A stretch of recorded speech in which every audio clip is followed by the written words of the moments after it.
Na sreću, niko nije povređen. Poznata voditeljka televizije Pink Dušica Jakovljević danas je doživjela saobraćajnu nezgodu u poslepodnevnim časovima u Beogradu u blizini Ade Ciganlije. Dušica, koja je dugogodišnji vozač svojim automobilom, upravljala je po propisima kada joj je u jednom trenutku put isekao drugi vozač koji je naglo, nepropisano skrenuo i ušao u njenu traku. Kako bi izbjegla veće posledice, izbjegla sudar, Jakovljevićeva je naglo zakočila, a onda je osetila udarac jer se u njen auto zakucao drugi vozač koji je vozio iza nje. Voditeljka se oglasila za portal Pink RS i otkrila kako se sve odigralo, te objasnila da na sreću niko od aktera nezgode nije povređen.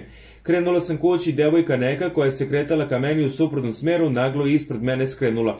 Jedva sam izbjegla jer je nenajavljeno skrenula. Ja na kočnicu i sirenu i u tom deliću sekunde osjetila sam da me neko udari od pozadi. Ona je pobegla, bez obzira na zakon po kojem je kriv taj dečko jer nije držao razdaljinu. Ipak je kriva ona jer je to sve izazvala, zapravo najveći krivac je kada je reč o sudaru.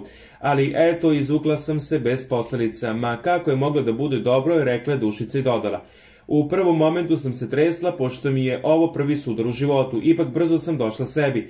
Nismo dugo čekali na uviđaj, ubrzo je stigla šlep služba, meni su poslali zamjensko vozilo i to je to. Sa dečkom koji je udario moj auto sam se lepo ispričala, važno je da se niko od nas nije povredio i eto, baš mi je bilo drago kada mi je rekao da me njegova mama gleda i obožava.